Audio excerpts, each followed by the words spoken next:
जब खतरा आता है तो वो अकेले नहीं आता, वो समूह में आता है।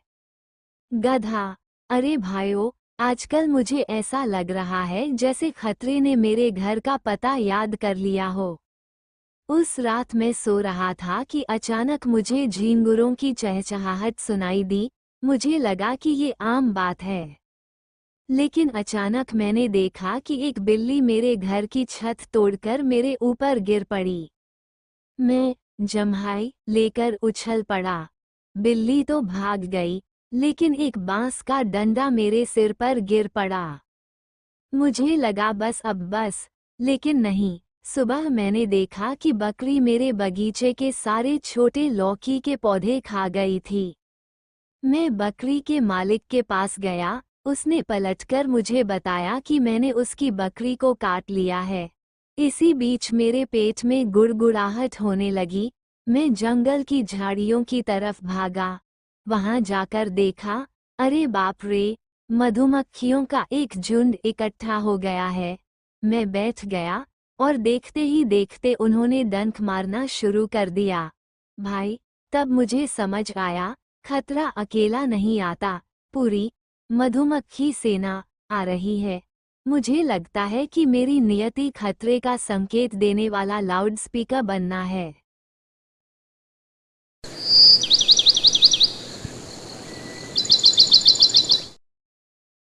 लोमड़ी। हा हा हा। गधे भाई, तुम्हारी पीड़ा सुनकर मुझे हंसी और रोना आ रहा है। लेकिन जानते हो, खतरा अकेले नहीं आता। मैं तुम्हें एक कहानी सुनाती हूँ। एक दिन मैं गांव गई और रसोई में गई। मैंने सोचा कि मैं मुर्गे की हड्डी खाऊंगी। जैसे ही मैंने उसे हटाया, सारा चावल मेरे ऊपर गिर गया। ओह, मैं गर्मी से जल गई। मैंने सोचा, चलो, किसी ने ध्यान ही नहीं दिया। जैसे ही मैं बाहर आई, मैंने देखा कि कुत्ते मुझे घेरे हुए हैं। मैं भाग रही थी, कुत्ते मेरा पीछा कर रहे थे। उसी समय मैं अचानक तालाब के किनारे एक गड्ढे में गिर गई। कुत्ते मेरे पीछे कूद पड़े, फिर गांव वाले चिल्लाने लगे और लाठियां ले आए। मैं पूरी तरह फंस गई थी। अंत में मैं अपनी जान बचाने के लिए वापस जंगल में भागी। बता दूं, मुर्गे की हड्डी चुराने की कोशिश, साथ में जले हुए चावल, कुत्ते का काटना और एक इंसानी छड़ी, सब एक साथ। मुझे मत बताओ, खतरा तो मेले में जाने वाले बच्चों जैसा होता है, उन्हें सबके साथ मिलना जुलना अच्छा लगता है।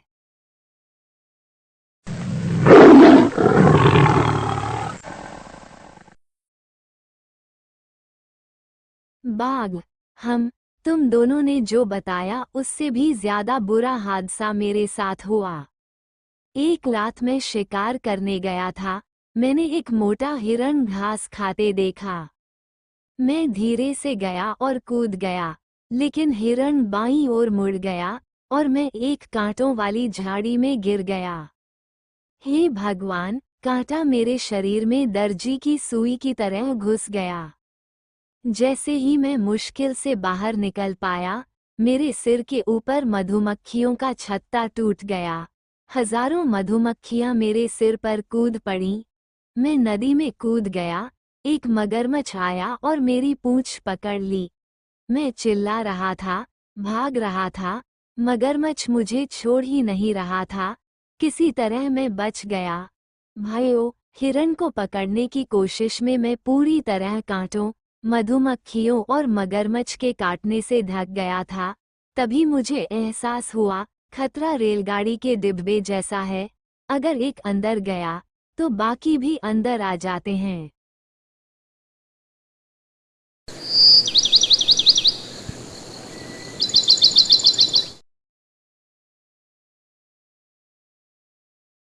हाथी। हा हा हा। तुम तीनों की बातें सुनकर लगता है मैं भी तुमसे कम परेशान नहीं था। उस दोपहर मैंने सोचा, गर्मी में थोड़ा नहा लूंगा। मैं नदी किनारे गया, तो देखा कि पानी बिल्कुल साफ था। जैसे ही मैं नीचे उतरा, मैंने देखा कि एक छोटा सा मेढक अचानक मेरी सूंड पर कूद पड़ा।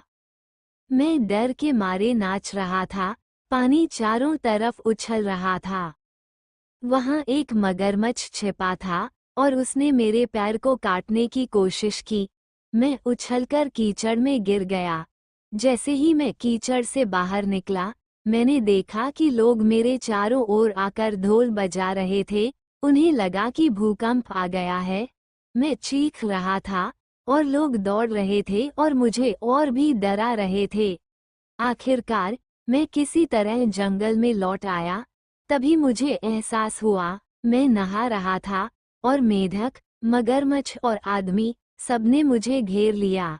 ये सबूत है, खतरा अकेला नहीं आता, बल्कि पूरे सर्कस ग्रुप के साथ आता है। तो आज से हमने सीख लिया, जब खतरा आए तो हमें बिना डरे मिलकर उसका सामना करना है। अगर कोई मधुमक्खी आए तो लोमड़ी अपनी बुद्धि से उसे भगा देगी। अगर कोई मगरमच्छ आएगा तो बाघ अपने दांत दिखाकर उसे डरा देगा। और मैं सबकी ताकत बनूंगा। अगर हम चारों एक साथ खड़े हो जाएं, तो कोई भी खतरा हमें हरा नहीं सकता। सब एक साथ हंसे, हाँ हाँ, खतरा समूहों में हो, हम सब मिलकर उसका सामना करने के लिए यहाँ हैं।